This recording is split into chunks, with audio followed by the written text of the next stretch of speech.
Hey, Bob, guess what? We're talking about lithium-ion batteries today. They suck.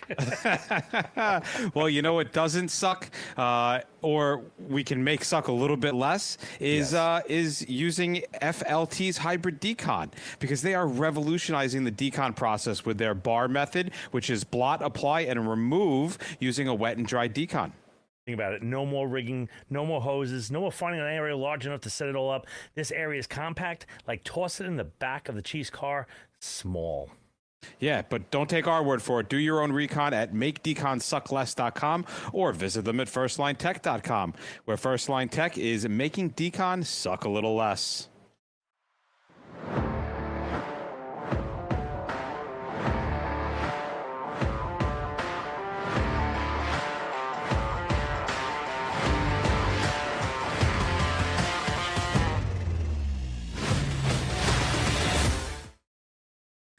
We are back with episode 406. What a glorious, glorious number. This is interesting because we actually have a guest. He's waiting in the wings right now. I've added a couple of buttons to the board for sound effects. I want to try them out. I know you do.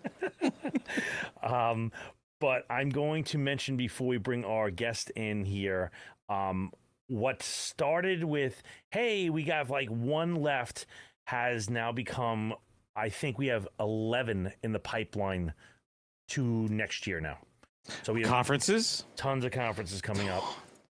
Like, I had 3 meetings with 3 different conferences today. So yeah, a lot of stuff. Nothing settled though, so I can't really mention them yet. No. Even the one that we thought was settled for September is anyway. Yeah. Can't even talk about that. But anyhow, let's talk about America's favorite topic, lithium-ion batteries. Yes. So let's bring in our guest. You may know him. His name is Chris Greene. I don't want to introduce you wrong, so why don't you introduce yourself to us? Yeah, well, thanks for having me, guys. I'm Chris Greene. I'm recently retired, as in June 30th of this year. I retired from Seattle Fire Department. Retired as a captain. I was a captain for a little over 16 years while I was there. I'm credited with building the nation's first and only energy response technical team. That team operated out of Fire Station 25 on Capitol Hill in Seattle, Washington. For those of you who don't know where Capitol Hill is, if you remember the CHOP, that is Capitol Hill. So it's not like we didn't have enough work to do to begin with. Let's start a technical team, because I'm a little bit manic and I never really am done, even though you don't sleep. It's one of those, what you call RAM companies, where you're up all night. That's just the way it is. But that technical team turned out to really be something. And in my career, it gave me a great cognitive outlet that I didn't see coming. You know, I was a good captain, good at paperwork, and running a very big Battalion 2, which is the downtown headquarters station. That's the Battalion 2 headquarters, is Station 25. And this energy thing kind of came out of an incident that really didn't go very well. A substation fire, downtown Seattle. Beautiful backdrop was the Space Needle in June of 2014. And we've got black smoke pouring out of the substation. And I'm on vacation, by the way, when this happened, just so we're clear. And the move was to open up a deck gun on a capacitor bank fire, which is basically an oil-based fire. And capacitors just used to smooth out voltage as it moves throughout the city with different demands and things like that. Anyways, no time to really explain to you how a capacitor bank works, but there's a shit ton of oil in it, and it makes black smoke. And so, hey, let's hit it with a deck gun. Well, that was probably not the best move. You say you would never do that, but that's crap. I've seen this. I can find these videos all over the place. Oh, I would do it all day long. Oh, I love that. Hazmat the shit out of this thing, right? Let's fill it up with water, then dump it in the street. Anyways, so what came from that, and again, so this is 2014, was I get a phone call from the chief, and he says, hey, listen, I need you to go talk to City Light, that's the energy provider. I need you to smooth this thing over, because this thing didn't go so well. And I don't really know this, and it's a gaffe that I made. I should have investigated, but I called a meeting, and it's a disaster. They've got videos and pictures, and there's no way that I can wordsmith or lie my way out of this thing. You know, it's a room with 12 people in it, 12 chairs, and there's 13 of us. You're just screwed. But what was saved was, they were pretty clear, we're done with a program that exists on flash drives and in binders. That's not going to be our training, and our relationship anymore is not going to be founded on a bunch of paper that can be lost or whatever. We want something real. And so that was the beginning of this team. And so while we were birthed in a substation incident that went bad, we immediately moved into underground vaults and manholes and switchgear rooms and all that kind of stuff, because that's kind of what happens when you own energy. And at that point I did. The first thing you do is really kind of widen up and like, what is energy? What the hell is energy? And so from overhead, which we routinely get wrong in the fire service, we get lucky, and then we go back to the firehouse and we talk about what a great job we did. But really what you did is you got lucky. You don't really tell me the voltage of the ground gradient field that you were in. You don't know that, do you? Right.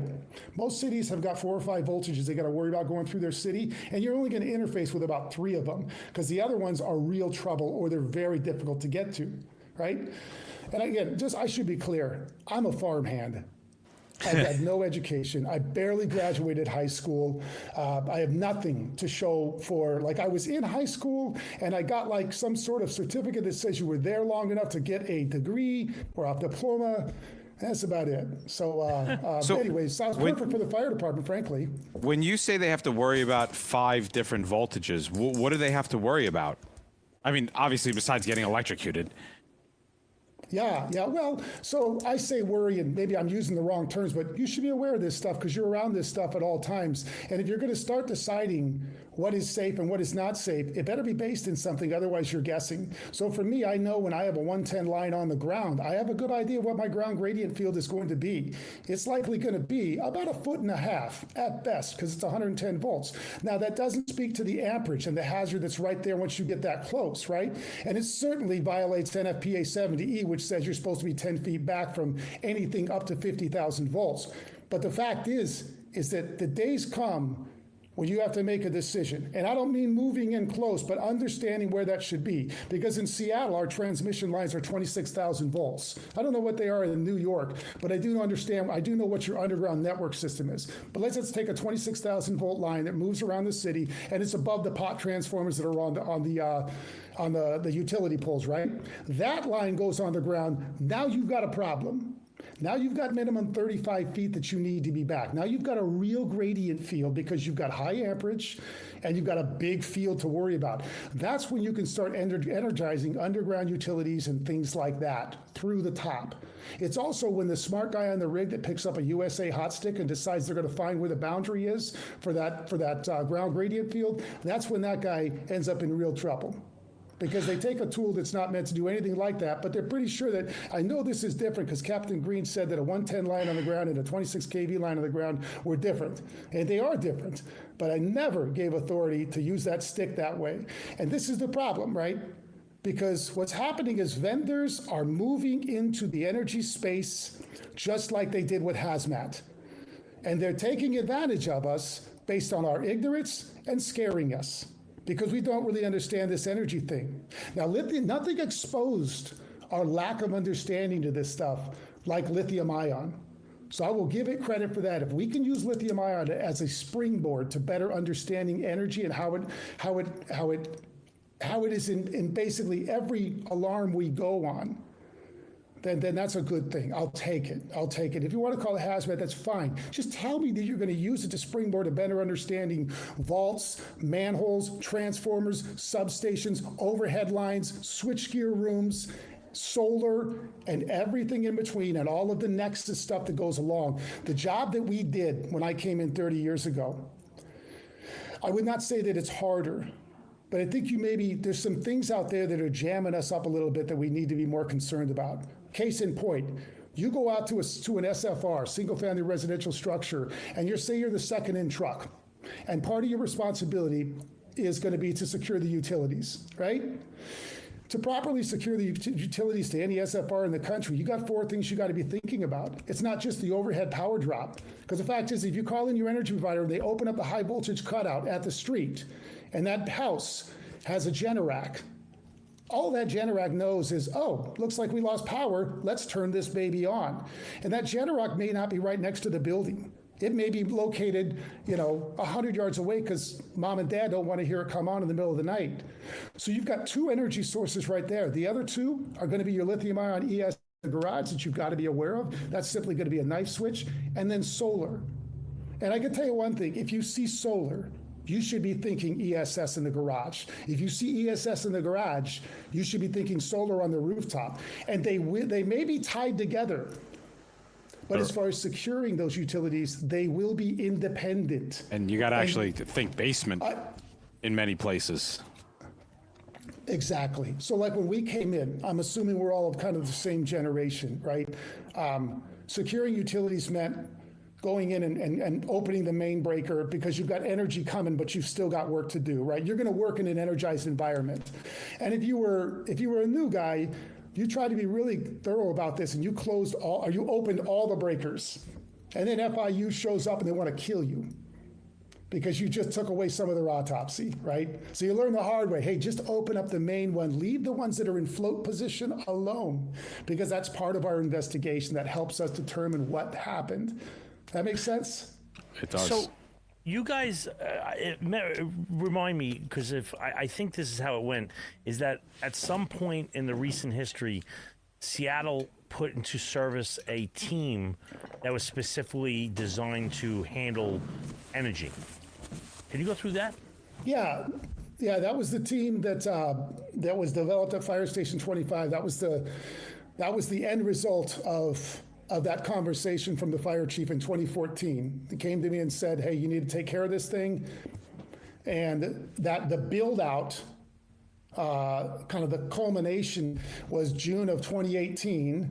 We were fully funded as the nation's first energy response technical team out of Station 25. It's 44 technicians trained by Seattle City Light and as much information as we can cobble together. And you're paid hazard pay. So technician pay, you've got minimum staffing. We've got a rig now that you've probably seen on TV. It's the Energy One that was partial my design. I don't like to take too much credit for that because I designed the CO2 propulsion system in the box. But the fact is that that's a Pierce rig. Right, it's a Pierce chassis, all that kind of stuff. So a lot of hands involved in building out that rig. But that was a $1.3 million rig, and that is the flagship for energy response in the nation today. It's a great rig. I've seen the Echo one from Ghostbusters, but I've never seen Energy One. Yeah. Well, Energy so when One, you say technician, let's just you're moving really fast. When you say technician, what? Obviously not hazmat technician. You're talking energy technician. What is the difference between how you train people to become energy technicians versus how somebody would train to be hazmat? And is the thought process the same? Just you're dealing with a different harm? So in a way, I mean, it's a great question because and imagine. I'm going to take it back a little bit. Imagine fielding this question in 1980 when Seattle Fire Department. I was one. I couldn't talk in 1980. Okay. Well, so only because it's such a great question. Like when I started building this thing out, and it was clearly going down the road of technician, hazard pay, all that kind of stuff. What does it look like? And actually, Hazmat and Rescue One is where we went to. How do you build this out? How do you build out like a program that is not accredited anywhere in the world, but you're going to do it right here? And for us, we started with energy and Seattle City Light helping us build out what do those guys have to go through. Obviously, we're not electricians, but if we're going to be entering these spaces, if we're going to get within 2 feet of a 26,000 volt line that's down inside of a switching space or inside of a vault and flood that vault with CO2 and get that close, we have to know how that energy actually moves. Does that make sense? And so we built this criteria out through Seattle City Light. Now, I'm going to back you up a little bit because this is where it gets kind of fun, I think anyways. So the first hazmat technician level language you would have thought would have hit NFPA back in the 70s, right? Because the first hazmat technician team was developed in Florida in 1977. Seattle was developed in 1980, and so on and so forth. Well, your first language shows up in NFPA in 1986. Tech rescue is the same thing. You've got FDNY and companies across the country had technician level rescue companies that went all the way back into the 80s. And yet your first true technician level certification sign off stuff did not show up until I believe it was 1994 or maybe 1993, somewhere in there. But these teams existed. And you know why? Because the hazards existed. And it's the way it's always been. The members are dealing with this thing, and pick this thing, whatever it is, this widget, and it's really jamming us up. And there's consistencies. And we can see them, and we're experiencing them. And the members start building this thing out. That is all energy is. It's the same thing. We're going through the same thing right now that I guarantee that they went through back in the 70s and 80s when they were trying to articulate, what is this body of work? Is there a hazard attached to it? Is there a PPE element to it? Is there training beyond the level of your standard tenured firefighter? And if so, does it justify a technical team? And that's something that the jurisdiction answers. Well, Seattle answered that. So do you have, who makes up this team? I mean, obviously a boss, but do you have rescue guys, firefighters, EMS? Is it like a task force? No, we don't have like a task force. So right now, if somebody was to call and need an energy response, you might get it in King County. Like if somebody had a substation or a vault fire or something that was giving them real trouble, you might call in these guys because this is something that they're very good at. And I should be clear, the 44 members of Fire Station 25, that's also one of the busiest houses in the city of Seattle. And so these are guys that are running and gunning all day long anyhow. This additional body of work is on top of that which they already have to do. But the way things work is that if you've got a lot of work to do, find your workers. And we all know those houses. And as busy as they are, somehow they seem to be the go-to companies to get work done. And so downtown, we've got one technical team, which is a water rescue team, which is out of Station 5 on a water. That's also Engine 4 where the boat is. You've got Hazmat, which is Engine 10 and Ladder 1, which is right downtown, Battalion 2. And now up on the hill, you've got the Energy Response Team up on the hill, again, Battalion 2. And so what's interesting is in a battalion that's getting annihilated all day long with homeless, fentanyl, assaults on fire crews, everything you can imagine, that's who you turn to because that's your workers. Rescue 1 is barely outside of the 2nd Battalion. And so what we did is that where we identified areas where there was crossover of energy and rescue or energy and hazmat, we coupled with them to try to build a more robust response. I'll give you a great example.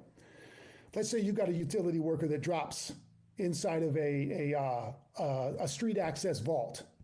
So you're going to have a hatch up top, which is going to be square. That's how they're going to drop the transformer. And then you're going to have a 42-inch round, which is either going to have stairs on the side of it or they're going to put a ladder inside of it, depending on how big it is. Either way, you're going to have an energy worker down there and probably 2 up top, maybe 1 down there, but always 3 in the area. Now, we can agree that that is a confined space as we see it. Now, energy is going to tell you, no, that's an enclosed space and that's a different requirement, but whatever. It's a boxy space. Now, somebody down there may have had a heart attack and they can't get out. That energy is stable.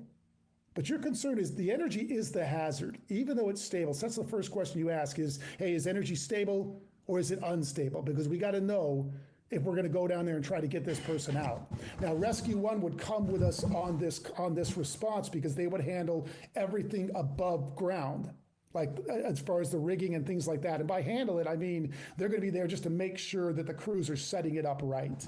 They're there to make sure that that kind of stuff is done. But the hazard is energy, and that's my guys. My guys know hazard. Nobody can go into that space and identify a problem faster than my guys. Nobody are more familiar with an arc flash or actual open air arcing in the thermal. Nobody's more familiar with that than my guys. All right, so what training do they get? Is it all in-house?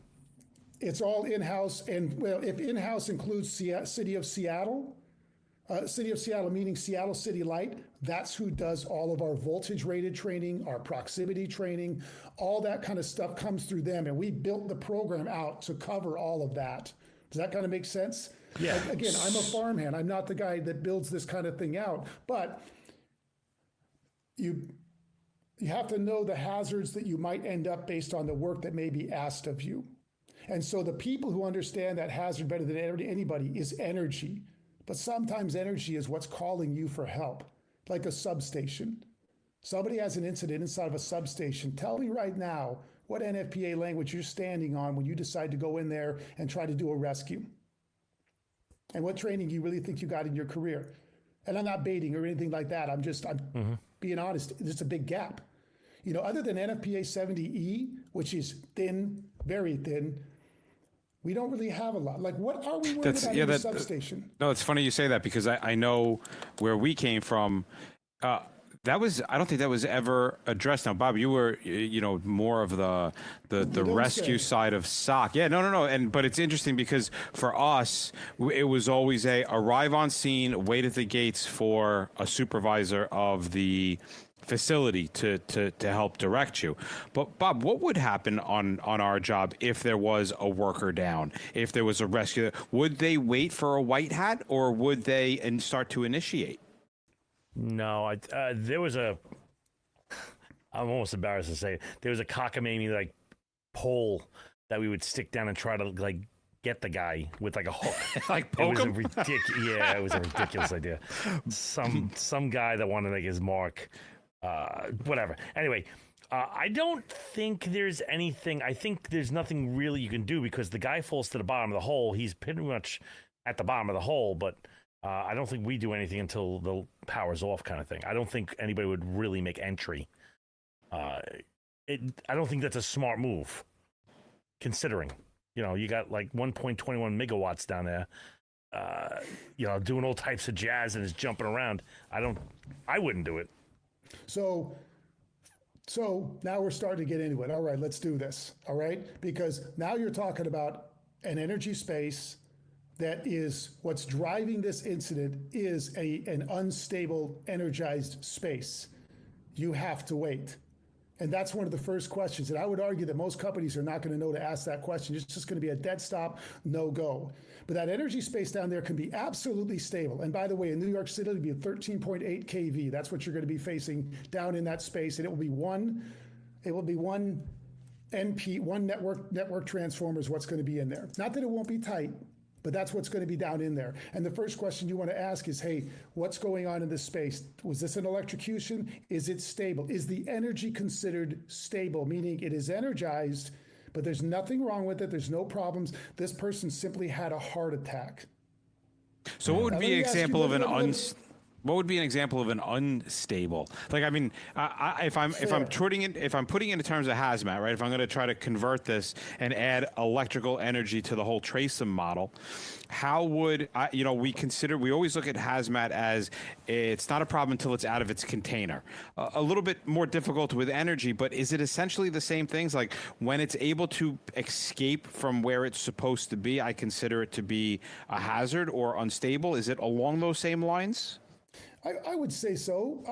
I don't want to take any liberties with what it is that built hazmat to understand where's the threshold, right? I don't want to take any liberties. But for this team, for energy, is it stable and in place and functioning like it's supposed to? And there's just somebody who's in proximity that's having a medical emergency or something like that? Or is the reason that this emergency is existing is because the energy became unstable, right? And that is a fundamental question, because the fact is that energy may be calling you for the guy who's probably too big to be down in the space. That guy has a cardiac emergency and they need help and they need your help down there. Now, if the energy is not stable and it is driving the emergency, then you got a problem. And then in underground, that might be like a splice feed that failed and you had an arc flash or you had basically a blowout down there. That's an unstable energy environment. And then you have to wait until that thing is shut down. Now that's going to take a little while in a network coverage area like in Manhattan or downtown Seattle or San Francisco or Chicago or Philadelphia or Boston, anywhere in the country, right? Because you've got redundancies.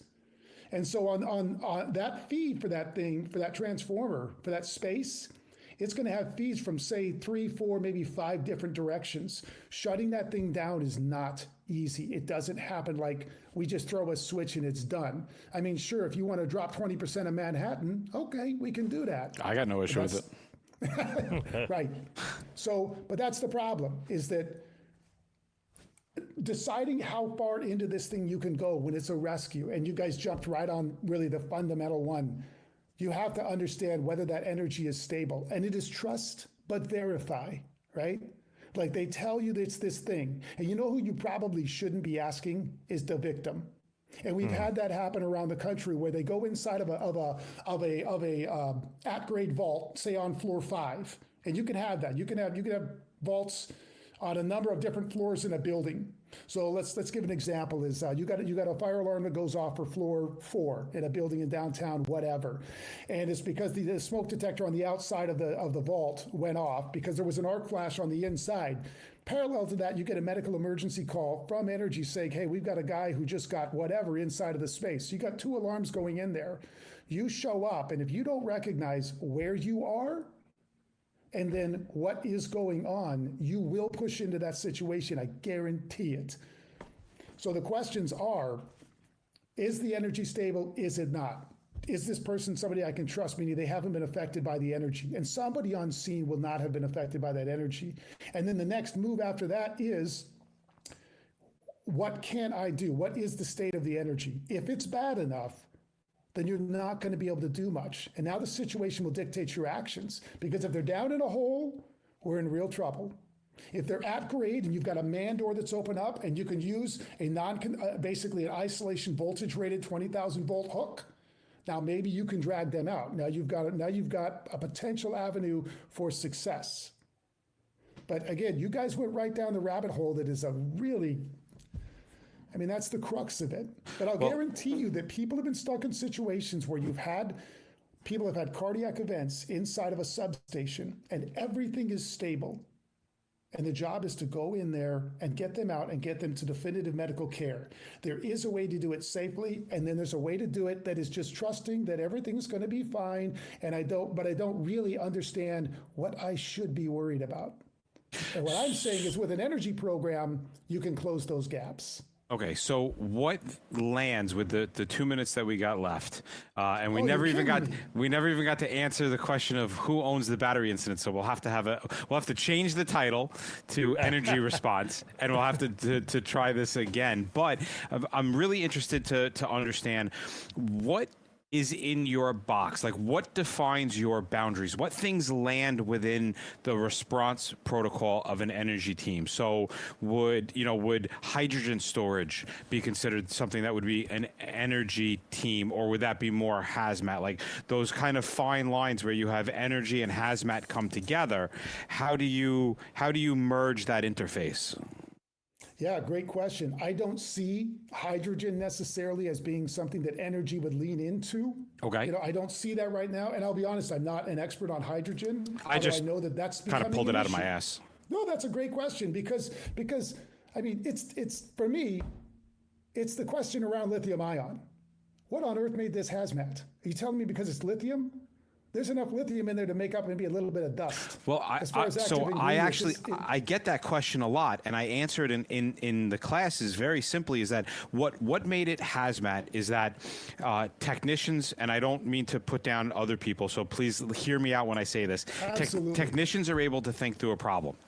General operations are guided by SOPs. If this, then this. There's no thought process. If your meter reads this, do this. If this dings, do this. Where technicians are taught very heavily to examine a problem, examine the issue, learn the process, learn the chemical physical properties, run your behavioral models, predict outcome, predict behavior, create a solution that's going to fit all that, and implement it.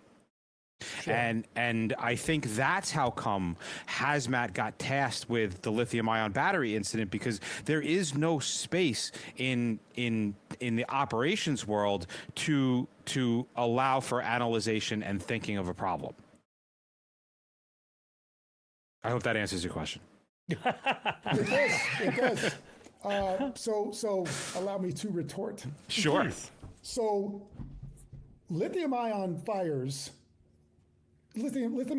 have been involved in fires since the 90s. This is not a new thing. Now, lithium-ion achieved market saturation somewhere around 2014, 2015, where basically you didn't have a choice as to what was going to be in that device. So now those portable handheld devices, they're all over the place, right? They're on us right now. I'll bet there's a battery in this thing right here just cooking, waiting to fry me. The fact is that they've been in these fires for a very long time, and you know who's been handling them? Operations. But let me give credit where credit is due. Well, they've been battling.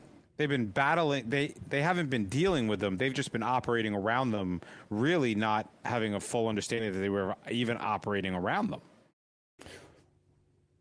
So I'm not really tracking what is. I'm not Well, sure I'm not sure that that's changing anything. Well, I mean, so what is in the past, in operations, they would go right. They would put the fire out and they would walk away, not having any clue that they were leaving behind something that could reignite, not having a clue what the dangers were. They were just doing their normal thing around them. I don't think they were necessarily dealing with the issue because they didn't even know that there was an issue to be dealt with.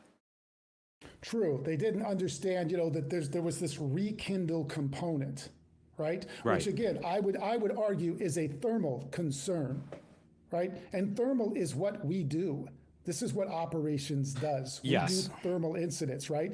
And so here's what I would say is that one, and this is a great thing to fight about, is that one, what are we worried about? When does lithium ion become a problem? Like, when is this thing an issue? Meaning it's going to cause us a problem down the road that is thermal or chemical or choose. When does this thing become a chemical hazard that causes us a problem for our gear and laundering our gear? Is the location matter? Does the spoil pile that we've been dumping on front lawns now for 40 years and allowing all of those chemicals to drain off into the ground, never inviting in EPA or anybody else to come in and do soil remediation or testing or anything like that, is this a different kind of problem than that? And I don't know that we're there yet. I don't know that we know yet. And that's one thing that I think that when I talk to people about the gases that come out of lithium-ion incidents, you've got a number of different chemistries, right? But when we talk about those, it's not real clear what we are really worried about yet. What actually gets into your gear? What actually can be laundered out with water-based cleaning stuff? When do you actually have to put a level A suit on, if ever? I mean, if the stuff that I have to wear to deal with lithium ion from an overpack standpoint is I need to have gloves on, I need to have my standard structural firefighting PPE, I have to have an MSA on, I've got to be monitoring for gas. What gas I'm still not really sure of because they're not clear on that thing. And that's what is required to do this overpack on two 18650 cells. What do you tell those companies in Missouri that don't have access to a hazmat team or anything like that? So where is the threshold where, hey, listen, this is trending in a hazmat ownership direction, like ESS. And I mean real ESS. I mean more than half a megawatt. Right. I'm not talking about the crap you're going to find in a garage, right? We're not talking about that. That's a thermal hazard, period. And thermal is what operations does. But certainly, and again, I'm going to give Paul Rogers a lot of credit here because I don't know another fire guy, and he was at FDNY. That name sounds very familiar. He's one of your guys. Have we dealt with him? He's a great friend of mine. He's a. I know He actually has my sheetrock lift. That mf'er. Give me my sheetrock lift back. Paul Rogers was way ahead of his time in looking at this thing. You have no idea.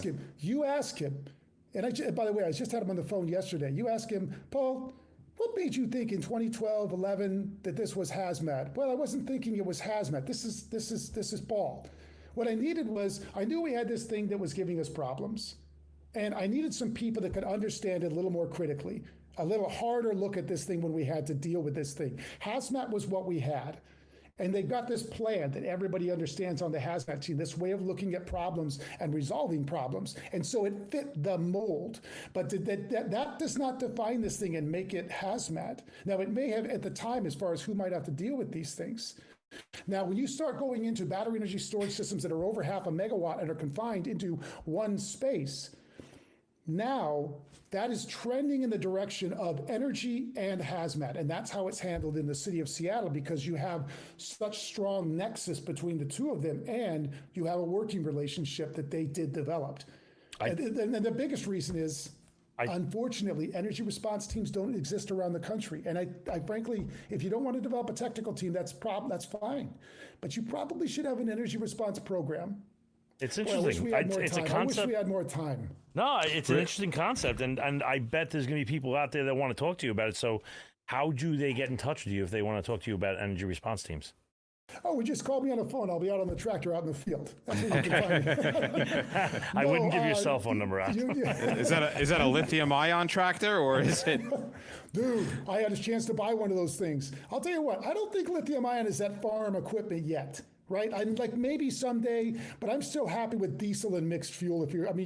That's where I'm at. It'll get there eventually, because, I'm a believer, right? But like they have fuck it. We're talking too much about this. So my email address is just Chris, which is just CHRIS .greene, which is GREENE at EHT, which is just Energy Hazard Training, EHT, 4 responders.com. That's me. All right. And I'm happy giving my phone number out also. I really don't care. I mean, I get calls all the time. Go for it. And if I'm not working in the field, I'm happy to pick up. Go ahead. Thanks for having me, guys. Like I said, No problem. I hope to have you. We don't have enough representation for farmhands out there. And let me tell you something. We got a lot to talk about, because We do. We didn't even touch the incident in 2008 with manholes. There is so much energy to talk about. I have a whole list of questions. You're coming on again. I'm just letting you know that, whether you're on a tractor or not. And I got a whole list of questions to still pick your brain about. Well, the show was everything I thought it was going to be. You guys are great. I mean, Thank you. You're fun to talk to, and I'd heard that about you guys. That this was a good, legit, fun experience, and you're going to talk and flesh things out. And thanks for letting me jabber. Thanks so much. I appreciate that. All right.